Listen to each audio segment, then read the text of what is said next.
This category isn't very competitive though. There have been so many new tricks, and new glitches, and just general improvements being made. There have been so many more since people were very actively running this category. So it makes it look like Jormungandr is like crazy far ahead, which is true. He is. I mean, his word record is insanely precise, but it's not like a full like 5 minutes ahead, you know, of like, what am I trying to say? Like I got this time and bumped into second place on day one of coming back to streaming. Like I streamed for 3 hours and I got into second place, so like this time is easily beatable. So even though it looks like a very impressive time, it's yeah, it's not a, like, don't get me wrong, I'm proud of it, but it's not, you know, a huge achievement. Man, sub 1 hour is just such a nice milestone. It's something we like always thought was possible, but only this year have we really found the last kind of missing pieces to make a reality. The Lumie on Kile II being one of those things. Actually, no, I feel like the Lumie's older than you. When was the Lumie discovered? I don't know. I feel like it's been around for a while, but I don't know, it could very well have been this year. I don't know.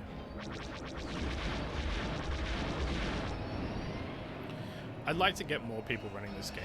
I think once I do get a sub 1 hour run, I think I'll post it to Reddit, you know, just as a PB, because it is such a great milestone. That usually gets a little bit of attention.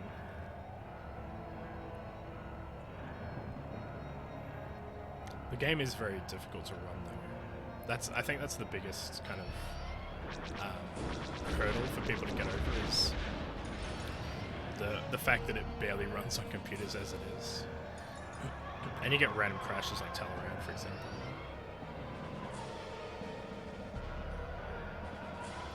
But it also has a lot of potential because, you know, for a lot of people it's a very nostalgic game.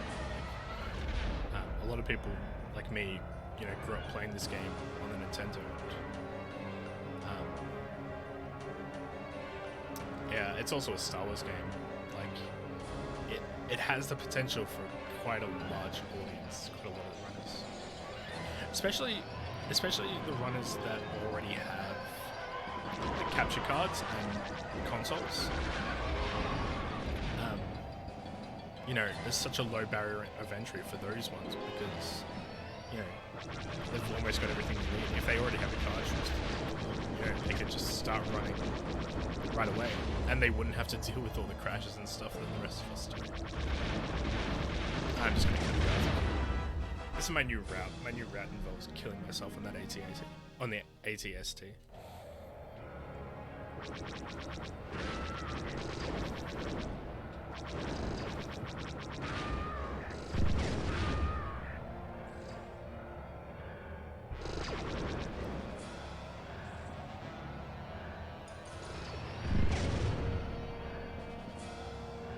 I don't know, it'd be nice to have just a little more competition in this.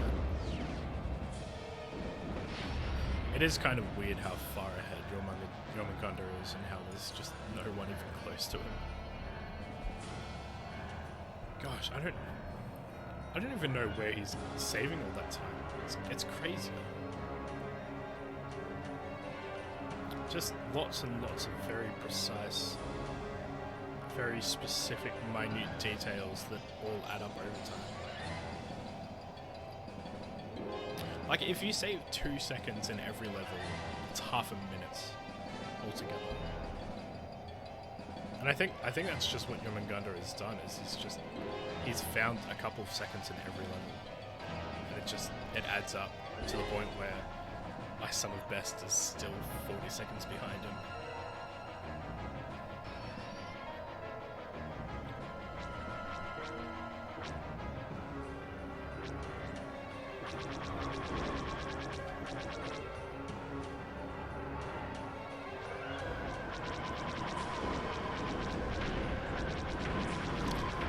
There's a part of me that thinks if this takes too long, like if I don't get sub 1 hour very quickly, I might just like end up playing Battle for Naboo after all. I was gonna wait until I got sub 1 hour. I wanted to focus on this before I like did my blind playthrough of Battle for Naboo, but I expected it to happen yesterday. And now I've been going for almost 2 hours. I don't know. I shouldn't be too nervous about it.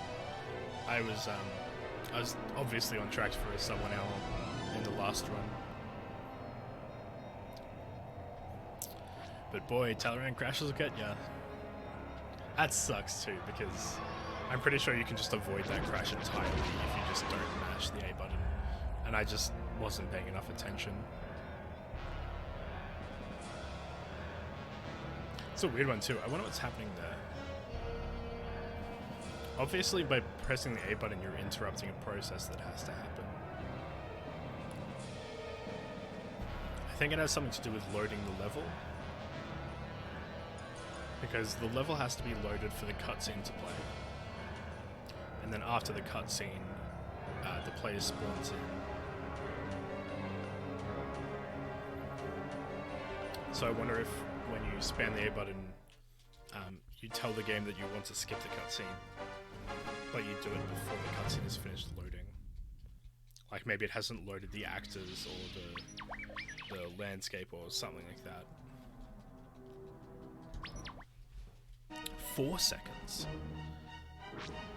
I don't understand what's going on. If anyone gets particularly bored and wants to like become a detective, feel free to take all of the BARKHESH runs that I've done in the last 3 days and just put them side by side and see what the heck is going on, because I should not be getting gold splits. That level, I have no right to be getting gold splits on that level, nor does anybody. Well, we got good RNG, so as long as we don't completely stuff this up, we could be very far ahead after this. Actually, it'd be nice to get a gold split on this level. Like a proper, like a 329. I'm pretty sure you can get a 329 in these conditions, yeah, with a clean file. I'm pretty sure you can. It's close and it'll be difficult, but I would love to have that as a gold split. Because it's just nice to like actually have a reliable measure of what the best, you know, the sum of best ideally is a measure of the best theoretically possible human time, and having a 329 Nona is part of that measurement. I'm gonna sneeze. Okay, stop pre-firing.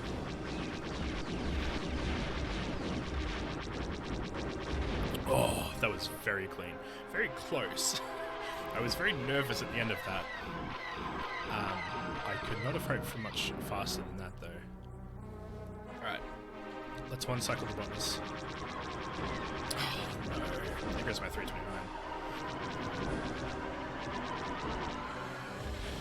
Okay. 6 more.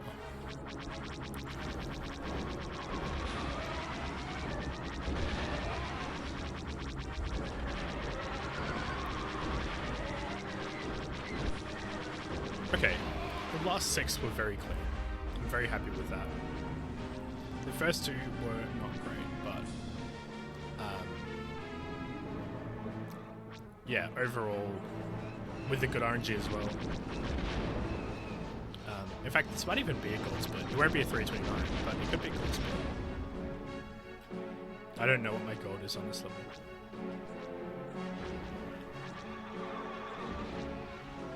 I don't think it's a 329. Some of these gold splits are like 3 years old or more.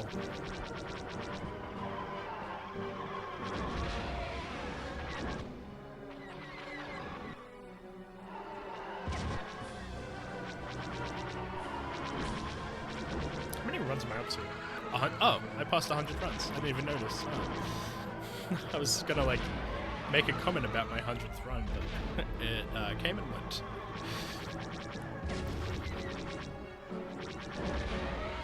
I have 2 lives, right? Oh, my oops. My cheat engine is not running right now. I wish there was something you could do about that. Like set cheat engine up in such a way that every time you start the game, it automatically finds the data values. Because yeah, now I'm stuck with question marks in the corner and I can't get rid of them.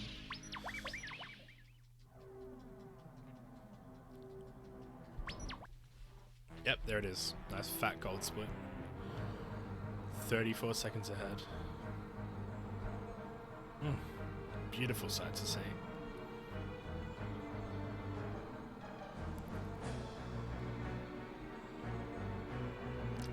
Yeah, remind me before this is over. What am I saying? No, remind me when this is over that I need to fix up cheat engine. If anyone's watching and doesn't know what I'm talking about, you can press exclamation mark kills or exclamation mark in-game time for an explanation. Do you know when you'll try Battle for Nibiru? Ideally, as soon as I get sub 1 hour. Like, if this run that I'm on right now is sub 1 hour, I will, like, get to the end of that run, you know, congratulate myself, have a party, and then, like, in the same run, in the same stream, like today, I would then, you know, do a blind playthrough of Battle for Nibiru. That's the goal.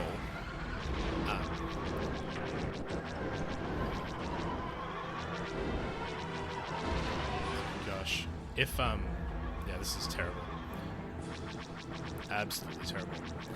If that doesn't happen, like if it takes, you know, forever for me to get sub 1 hour, I might run it earlier. I might play it earlier. Gosh, that was a terrible tower battle. Yeah, no, I'm totally ready to go. You know, I've got all my splits set up. You know, it'll use the same layout. I don't have to like change any settings or anything. It's just, yeah, I'm just dying to get sub 1 hour. Like the time that I have now is just kind of meh. Yeah, when that does happen though, I'll like send out another message like on the speedrunning Discord, and I need to remember to tweet when I go live. I don't know how many, if any, of my watchers actually follow me on Twitter. I don't really use my Twitter for very much at all, at anything anymore. But yeah, that's the kind of situation where I'd be like, you know, we're changing game. You know, we're going to be running Battle for Nibiru now. But yeah, so if you're not watching me play this, but you want to know when I'm going to play Battle for Nibiru, keep it on the Discord. I'll give it a shout.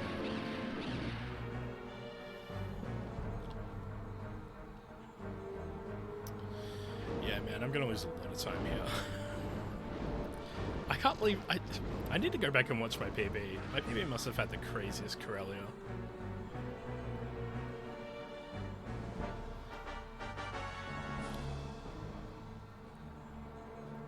But yeah, that tower battle. Ugh. So bad.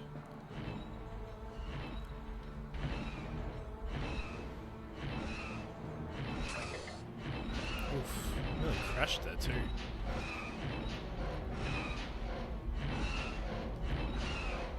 This level is not supposed to be a run killer.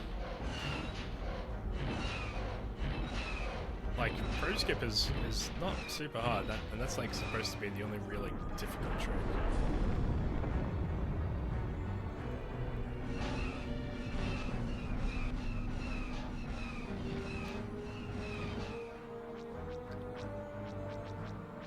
Oh well. As I've proven though, because you know, sub 1 hour comes down to Vest and Kile II basically. Everything else is whatever. But man, Search for the Donor is a very healthy lead. bit of a figure out why ties wobble. Yeah, we're pretty sure that it's because of frames per second. So if you play the game on PC, but you use a third-party program to lock your frames per second to 30, the ties won't wobble. Which means that the developers used frames per second for physics calculations. And by physics I just mean like movement and vectors and stuff. There's a few other things that change as well. The movement of missiles is also tied to frames per second.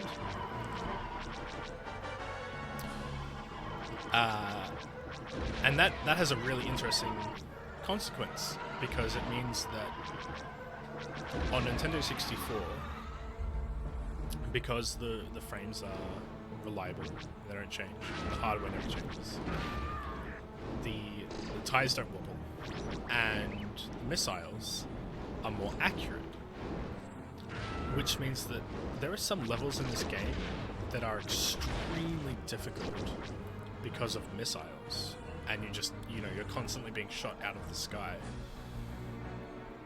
And that is not a problem for PC.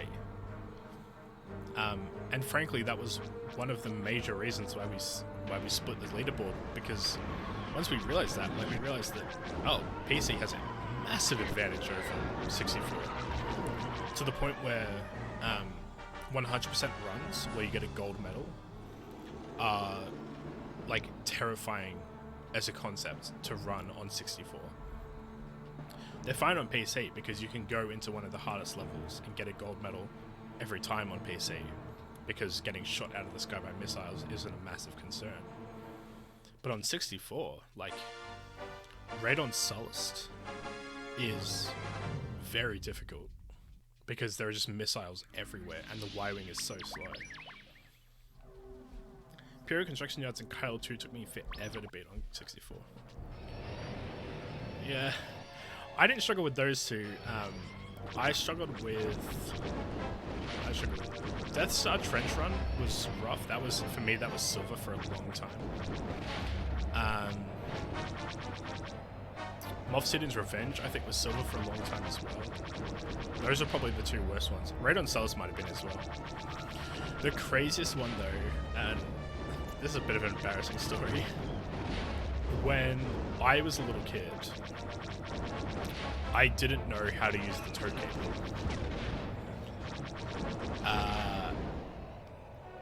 There's this interesting quirk of the game's design where if you're unable to use a secondary weapon, it makes an error sound. It's like a and that lets you know that you're out of ammo. It also makes that sound if you're not next to an AT-AT and you try to use the tow cable. So if you're unable to use the tow cable because there's no AT-AT near you, it makes the same sound. It goes, And as a little kid, I equated those two things, and I thought that the reason I couldn't use the tow cable was because I had no ammo.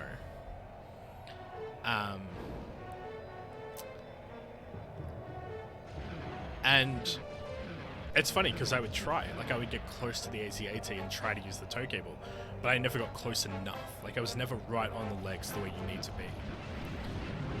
So for years, I'm not exaggerating, for years, I could not beat Defection at Corellia. I was stuck on the 4th level for a very long time. In fact, there was a point where I would go searching around the map trying to find ammunition pickups. I used to like find the bonus, the advanced bombs, near the tech center, and think that was related somehow. Like, oh, I found advanced bombs. Like, oh, I need to go and find the tow cable. Like, it's somewhere hidden on the map, and I have to go and find it so I can use it.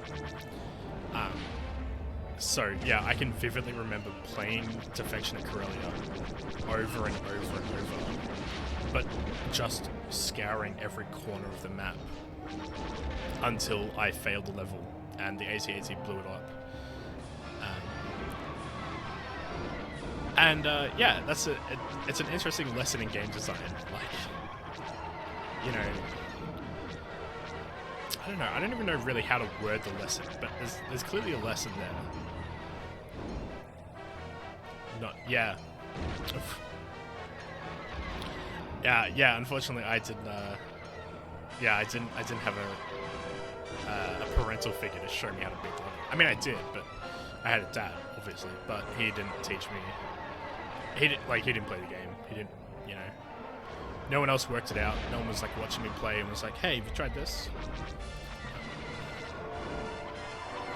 What's crazy though is that because I didn't know how to use the tow cable, I would try and shoot it. And for years and years, like until early this year, I think, we all just believed that AT-ATs could not be killed by blasters. It's something we only learned like earlier this year because someone finally like properly tested it with Cheat Engine and saw that no, actually they do have health and you can take away their health with blasters and that means they can be killed.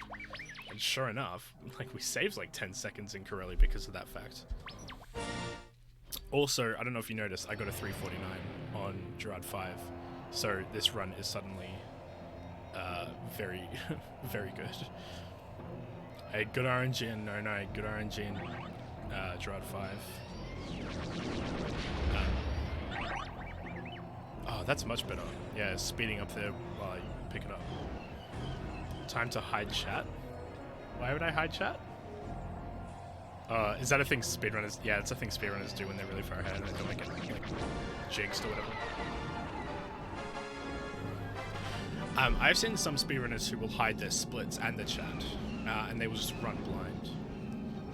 In fact, some people have gone on world records doing that. They've been completely unaware of their own pace and have got on world records and not even realized until after they've turned their splits back on.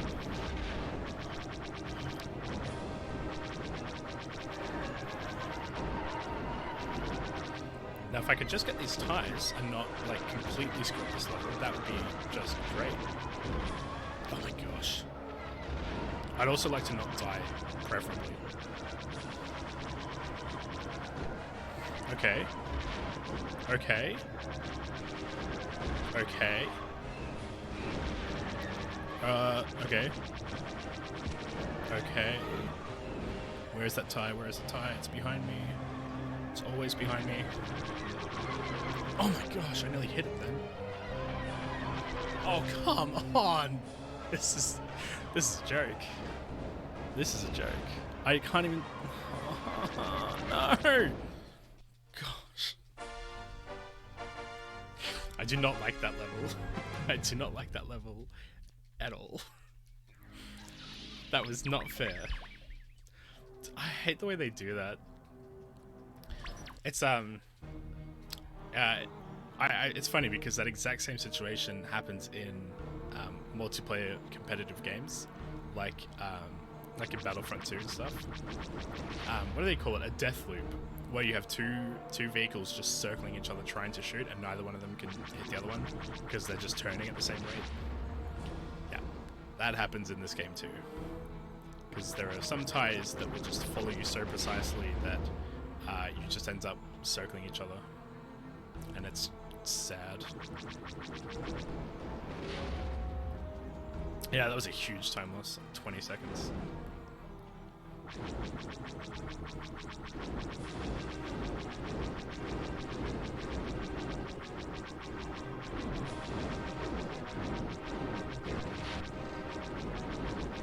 Oh well, the way I see it, I'm very optimistic, just generally in life.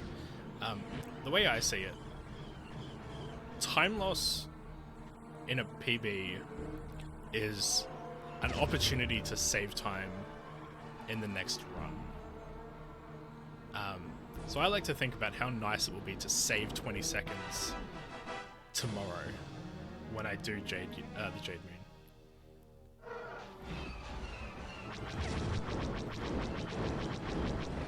Okay, I can just hold accelerator there. I was a little bit nervous about trying that, but I felt like I could. I felt like I didn't need to brake. I could.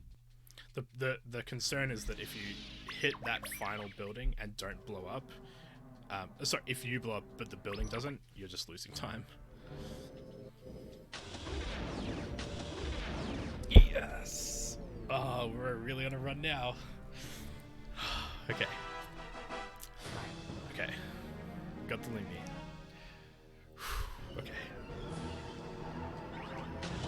Okay, I know where I am.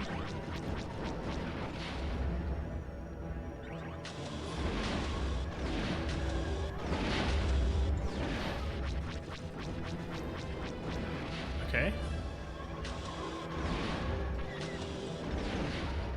I'm feeling good.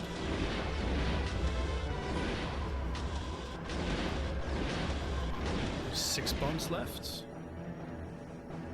Okay, we've got plenty of bombs. 5, 4, yeah.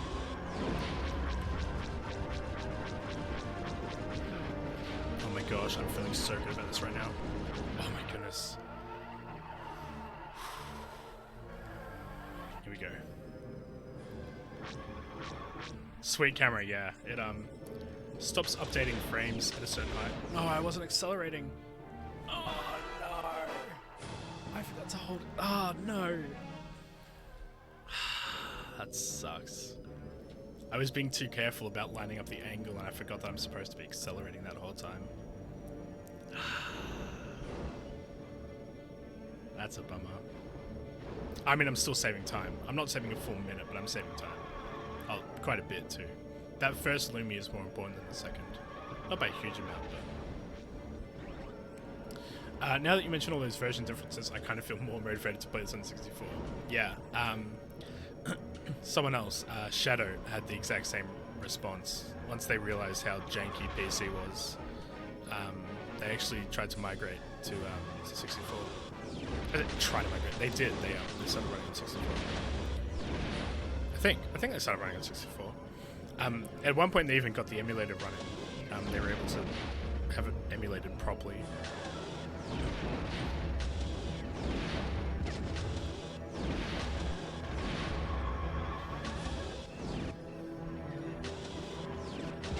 Okay.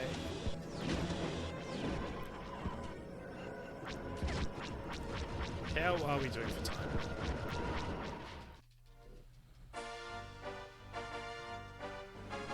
Pretty good. Pretty good. We're gonna be... Wait, in my previous run, did I not get the second Lumie either? I guess not. My gold spot isn't that much better than this. Wow, so that means if I get the second Lumie, then... Gosh, I'll be even further ahead.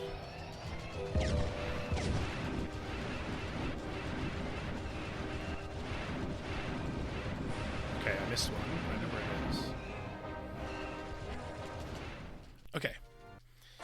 Seems more like the intended version. Yeah. I mean, both versions were developed side by side and independently. I would say that the difference is more about intended hardware. You can type !kills. Yeah, so presumably these problems, like the wiggling tires, the inaccurate missiles, presumably they would not be present if we were playing this game on hardware from 1998. Like if we were playing on a computer from 20 years ago, you know, on Windows 98 or whatever, presumably it would play the same as the 64 version. Oh, I almost one-cycled it. Oh, that would have been amazing. Time to buy, yeah, exactly. Time to buy Windows 98 PC. Good luck streaming on it. Yeah, good luck running OBS with, you know, splits and overlays and stuff.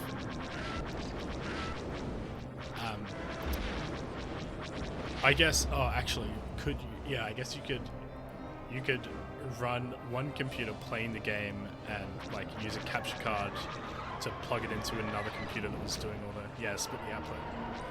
Which is, I guess that's basically what people do on console.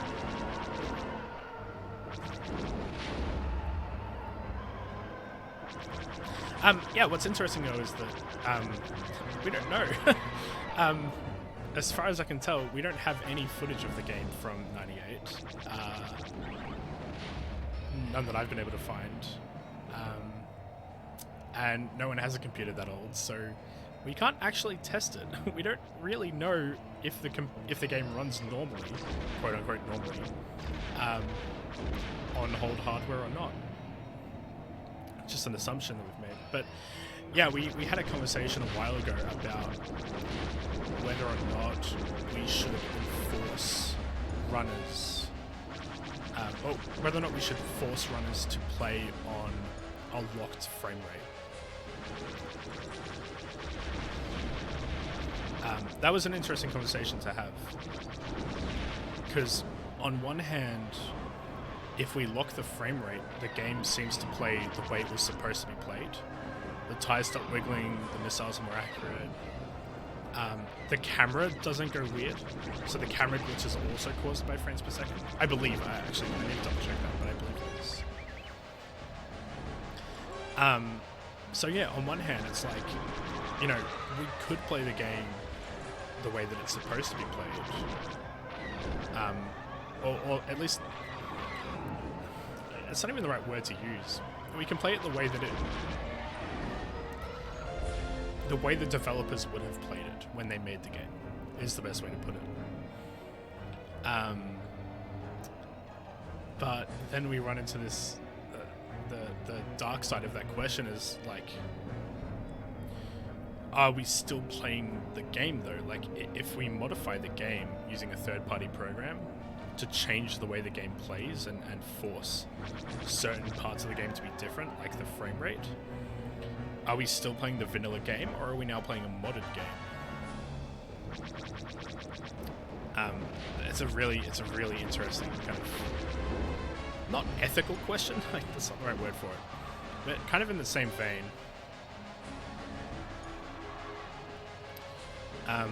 In fact, we've had the same question about modding to get rid of the crashes. That was very clean. We don't know how to get rid of the crashes. Like, we don't know how to stop the game from crashing. But if we did, in theory, you know, would we allow a mod that gets rid of the crashes?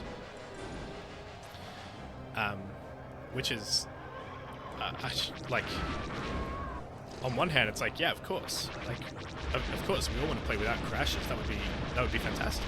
It'd be much easier to play the game. It'd be more enjoyable to play the game. And then the other question is like, well, again, same question. Are you still playing the game vanilla, or are you now just playing a modded version of the game? And then what does that mean for other runners? Like let's say someone doesn't use that mod. You know, are we playing the same game as them if they're not using that mod? Lots of really interesting questions about it. And this is the problem with speedrunning on PC. Speedrunning on console manages to avoid all of these things. I think splitting the leaderboards is probably the most you can do outside of just forcing people to play them. Yeah. I mean, see, it's funny because someone else had a similar thought where they were like, well, let's just, what did they say? They said, like, let's just make 64 the main version, or like the primary version. And then, like, the PC one can be, like, you know, a sub, you know, a miscellaneous category or whatever. The problem with that is that they're different games. Like, it's not like the PC version is a port of the 64 version. And it's not like we're playing an emulated 64 game. Like, they're different games. Like, you know, in fact, they have different names. I think that's the thing that people often forget, is the fact that Rogue Squadron on Nintendo 64 is called Star Wars: Rogue Squadron. On PC, it's Star Wars Rogue Squadron 3D. It's like, it's a different game with a different name. It's like the fact that they share a leaderboard is only because they're like at a surface level, in like a kind of shallow way, they're the same game, but intrinsically at a deep level they're not the same game. Do you know about Sploosh Kaboom? Oh yes, in Wind Waker. That's a very fascinating discussion. Yeah, that's really interesting. Yeah, so it's funny because we have something similar. I don't know if you actually did the command, exclamation mark kills, or exclamation mark in game time. We'll have Nightbot tell you what those question marks are, that are question marks right now because I forgot to set cheat engine after I restarted the game. It's not quite the same level, so for anyone who doesn't know, in Wind Waker there is a game that appears to be RNG, or it is RNG, like it's objectively RNG, but you can determine what the random seed is once you start to play the game. And once you determine what the seed is, okay, we didn't crash. Once you determine what the seed is, then you can beat the game as fast as possible with all of the most optimal moves. So they developed a program that will tell you what the seed is based on the displays on the game. Like, the game gives you information, you plug it into the program, and then the program tells you what your seed is. And it's fascinating, but it's understandably there's a lot of, not controversy. I don't think controversy is the right word, but it's a very interesting kind of philosophical discussion about what is and isn't okay in speedrunning regarding, you know, outside assistance, because that's what it is. It's outside assistance. Yeah. So the game, for anyone who doesn't know, is it's basically battleships. You know, the classic, children's game. So the seed determines where the battleships are. Oh my gosh. So once you know the seed, you know where all the battleships are, because there are only so many random positions. This has not been going well. Oh my gosh. And it's funny because we kind of have something similar with the kill counter. And the justification for why the kill counter in the corner there next to my face is okay is because, in theory, you could just be counting. Like, while you're playing the game, you could count the number of kills you've gotten. So, in theory, Cheat Engine isn't giving the player any more information than they could already work out themselves. And I think a similar argument could not be made, or like, I don't know, like the same thing kind of applies to Wind Waker, but in a way that is a little harder, because you're not just counting kills, like you're trying to, you have to memorize patterns and determine seeds, and there's lots of complex calculations. So on one side, it's like, yes, in theory, a player could determine their seed by playing the game, and they wouldn't need outside assistance, but only theoretically. In practice, that's not possible. No human could actually memorize all of those patterns and actually memorize all the seeds. That wouldn't happen. So the same argument kind of applies, but in a way that it doesn't really apply. So, I know, yeah, I'd be curious to know what other people thought. Remember them justifying the Cinematic Celestine? Yeah, that was like a line in the sand for them. Yeah, they were like, as long as the player inputs the information into the program themselves, then we will allow it. But they said that if the program looks at the screen and determines where the player has placed shots by like reading the screen, so the player doesn't have to put anything into the program. That they were going to ban that. That was like the line in the sand, which I think is totally justified. Like allowing players to use the program without even touching the program, and just having it up on another screen. That's a little too far.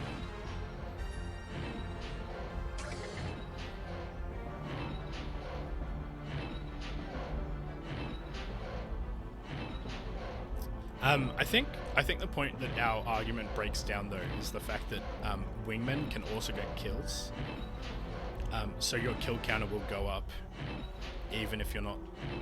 Sometimes you're not aware. Like sometimes the kill counter will go up and you won't have done anything.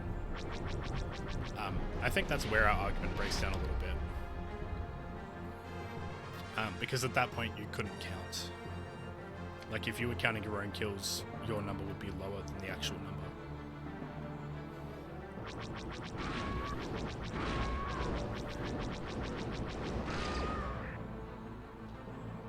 Alright, there are the tanks, so the wall's been destroyed.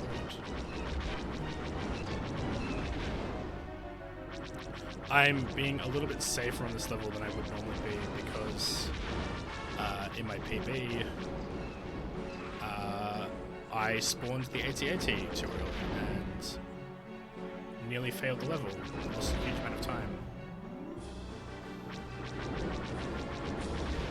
In fact, let me just have a peek at them. Yeah, I have all three, and I don't see any blaster bullets. So honestly, I feel like though, if the majority of the community comes together and say we should allow this because it makes, yeah, the problem is for people that aren't in the community, if that makes sense, like potential runners and new players. The more outside assistance you have, the less, like the more, what's the word I'm looking for?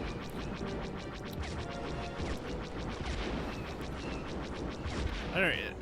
It creates like almost like a club where,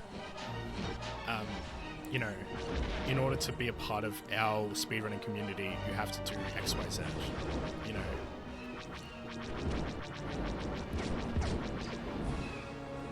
Less accessible for new players. Yeah, and I don't know. I'm not quite sure what I'm trying to say. Okay, this is bad. I don't like this situation. The bombers are spawned and I'm respawning. I don't know why I was so bad at getting the tanks there. Gosh, what is happening? Okay, this level is a little bit more chaotic than I've liked it to be. Gosh, do I still have them all? No, I only have 2 left. Okay, that's bad. Where are the other bombers? What is happening? Oh, they're coming back this way. Gosh. I don't know why. I just couldn't kill the tires. The tanks. Gosh. What am I trying to say? It's... I don't know. It's...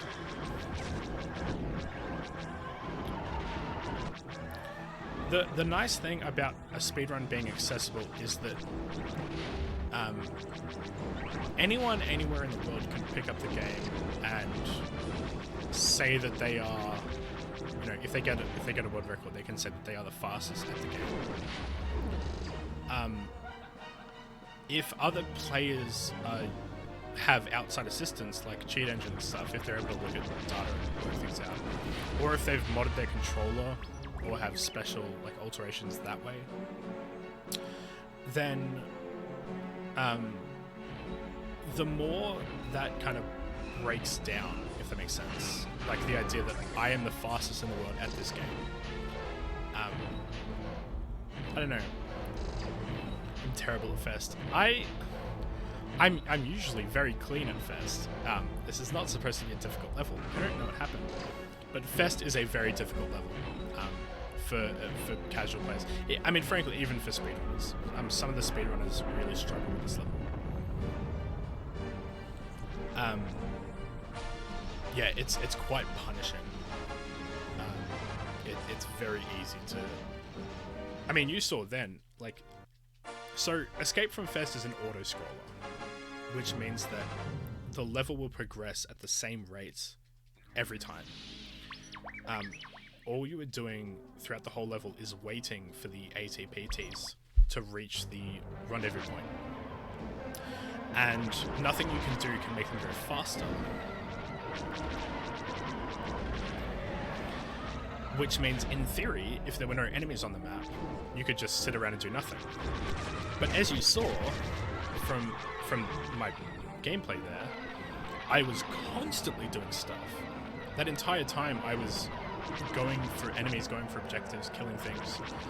And even then, I still nearly failed. I lost one of the ACPTs and I died, and frankly I nearly died twice. So it's like, for a level that runs at a consistent pace, where everything just happens on its own speed, for it to be that difficult and that punishing that, you know, someone with as much experience as I have would still, you know, struggle with it is, it's kind of crazy. Yeah, Fest was one of the longest silver medals I had as a casual player. I mean, I was young, I was a kid when I played this game originally, but Fest, I think, was one of the last gold medals I ever got. Because it's so difficult. And as soon as you lose one ATPT, the gold medal is gone.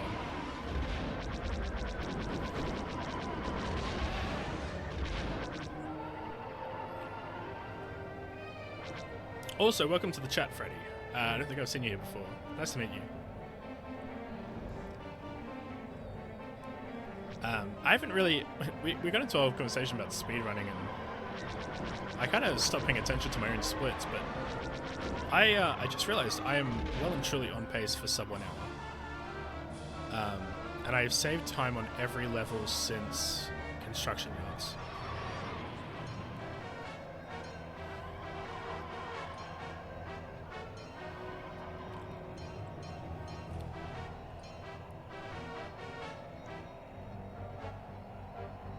Unfortunately, I did not save as much time on Fest that I would hope to.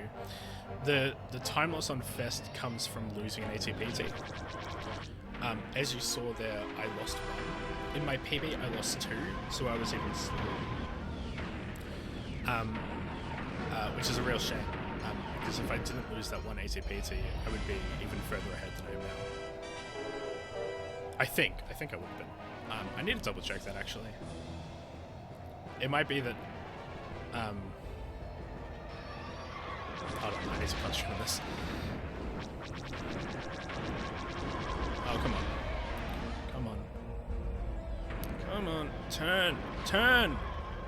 Oh my gosh.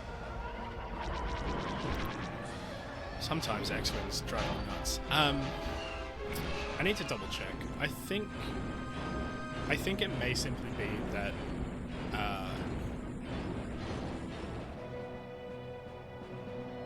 what am I saying? What am I trying to say? I'm losing my train of thought. Fest. We're talking about Fest. The level ends when the first ATPT... Oh my gosh. I'm so... I need to focus. Escape from Fest ends when the first ATPT reaches the end of the level.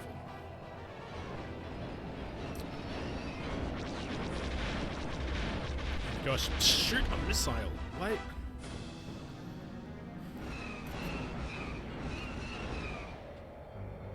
So... Gosh, I have so many thoughts in my head right now. What it means is that if you lose the frontmost ATPT, you lose time. If you lose one of the ATPTs in the back of the convoy, you don't lose time. I need to double check which one I lost in this run, because I might have lost one at the back or in the middle. And if that's the case, then I didn't lose time. But if I lost the one in the front, and in my PB I lost the 2 in the front, then I have more time to save on Fest, other than what I saved here. Regarding what happened with the ATSTs and me dying, I keep getting... what is happening? Behind me. I'm going for the wrong enemies. Gosh, that's so bad. Oh my gosh. So, in this level... Oh my gosh, die, die, die. On this level, in that cutscene, actors spawn on the map for the sake of the cutscene, but they're invincible and you don't have to kill them. And they stay on the level for a little bit after the cutscene ends and then disappear. And I got confused by them and I went chasing after the cutscene actors instead of the enemies I was supposed to be killing. Which is why I lost 18 seconds. Now, regarding the ATSTs and why I died there twice. Throughout most of this run, I don't have advanced torpedoes. I just have regular torpedoes. And regular torpedoes, you need to press one button to fire a torpedo, and it fires straight in front of you, in a straight line. When you get the advanced torpedoes, you have to press once to start the lock-on sequence, and then you aim at an enemy until it locks on, and then you press again to fire. But you can dump fire it in a straight line if you press it twice, quickly, if you like double tap. I keep forgetting to double tap, and I keep trying to press the button once and fire. I did it in my PB as well, and the problem is that that doesn't work. If you press the button once, you don't fire a torpedo. So I wasn't killing the ATSTs, and I got too close, and I ran into them because I was expecting them to be blown up. This had the knock-on effect of me forgetting that I can use homing torpedoes to take out the bombers in the final fight, which is another reason why I lost 18 seconds, because I wasn't using homing torpedoes when I should have been.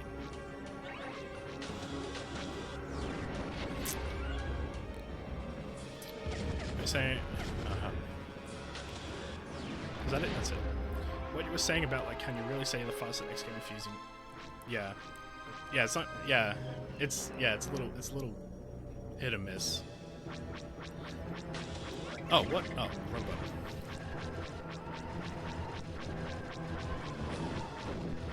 button. Just in case anyone was confused, yes, I am still rusty after my 3-year hiatus. I remember reading Rogue Squadron Fuse after... Reading or playing? Are you talking about a book? I don't know if you're talking about a book. Reading Rogue Squadron Fuse after I got the game. Oh, after you read it after you got the game. I think I know what you mean. I didn't know there was a Rogue Squadron book. Oh my gosh. I might not get sub 1 hour. I've lost a lot of time in the last 2 levels. Please just blow up. Please, finally. God. Goodness. I need to save time on Love Saves Revenge. I need to save a lot of time. I don't think I can. I don't know if I have that much time to save. Oh my goodness.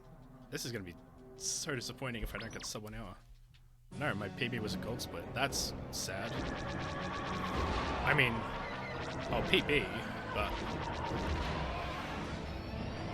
I might not be happy about it.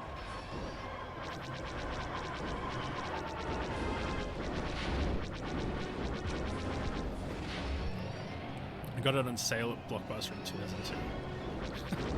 Star Wars books have been notoriously hit or miss, which means that a lot of them have not been bestsellers and have ended up in bargain bins. I've read a few Star Wars novels. I've read a few of the new ones too. Actually, I still need to read Lost Stars. I've heard very good things about Lost Stars, the book, the Star Wars book. And it's a... Oh, the book, Battlefield... Wait, what? Oh, the... Oh, you got Battlefield... Right. Still, my point still stands. Yeah, I need to read Lost Stars. Because I'm quite the romantic. I love a good romance story. And I know that Lost Stars is one. It's like about star-crossed lovers, like kind of Romeo and Juliet. So I think I would enjoy it, and I've heard good things about it. I just never like had the time to sit down and read an entire novel.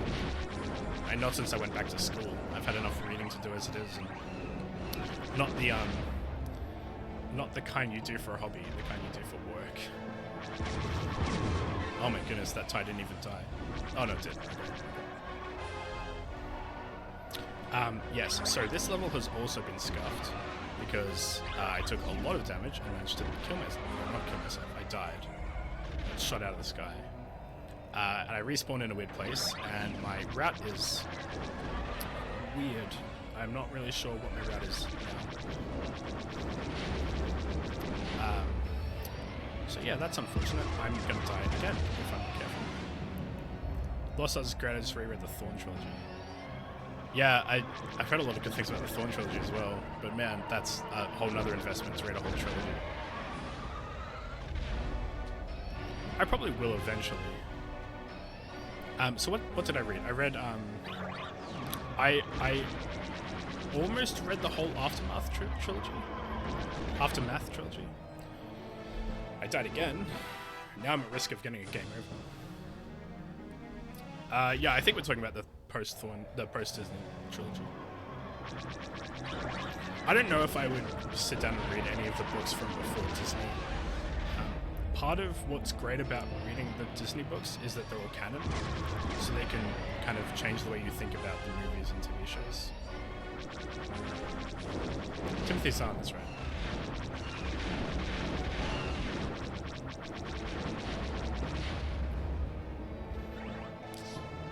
Yeah, so I don't know what kind of pace I'm on right now, but it's not good. This level is totally scuffed. Jeez. I mean, maybe I can save time. This needs to be a fast boss fight. Okay, one more torpedo will do it. Not like that though. I actually have to hit him. Oh no, I'm out of torpedoes. Oh no, we got it. Okay. We're saving time miraculously. Oh no, we're not. We're losing like a couple seconds. That's okay. Oh wait, no. No, yeah, that's what I thought, yeah. That's okay. That's okay. It'll be good PB. It's the Empire. Yes, sorry, the Aftermath trilogy. I read the first 1.5, I think. Maybe the first 2.5. It didn't hold my attention particularly well. I read the Battlefront book, the one about Item Versio, before I played the game, which is good. The book was like a prequel to the storyline in the game, which was that was nice. I like that tie-in. I don't think the book was anything like incredible, but it was a good book. Alright, please don't miss anything. I can't look at my kill counter. I hit everything, okay. I also want to read the Leia prequel. What's that one called? Is it just called Leia? The one where she's like on Naboo and like dealing with her past life and her, yes, where she like learns about who her mother was. Haven't read the Aftermath series. When did they come out? They came out before episode 7. They were like episode 7 prequel books to give more context to that story. Uh-oh, I missed one. Okay, that'll get him. Okay, that's okay. Missed one. That's okay. We have an extra. I have an extra missile for that reason. Pretty sure this level is referenced in Dark Iron, but yes. Yeah, the World Devastators are in a book. It's a pretty loose connection. Yeah, I'm pretty sure that's right. Okay, that's 1. That's 2. That was a good shot. That's not 3. That's 3. Oh. Man, it's really satisfying to snipe one of those shots. We might save time here, actually. I don't think my gold split is that good on this level yet. I've only gone into this level like twice with this route. Okay. Where are the others? Still spawning? Oh my goodness. I mean, it's not someone else. Wait, we lost time. Oh my goodness. What? Oh, right. I had to go back and get one more. Almost forgot to end the run. Almost forgot to stop the timer. Good shot. Yeah, thanks. Oh my goodness. Those TIE droids are almost impossible to hit sometimes. With the blasters, you'd like have to use missiles sometimes. Oh, 1 hour 27 seconds. I'm okay with that, I guess. If it was like 1 minute and 3 seconds, I would be very upset. 1 minute and 27 seconds is like, okay. We weren't like right there. We have work to do. Jade Moon was bad. Chandrila was bad. Sus was bad. Yeah, that last run, I lost time in every level.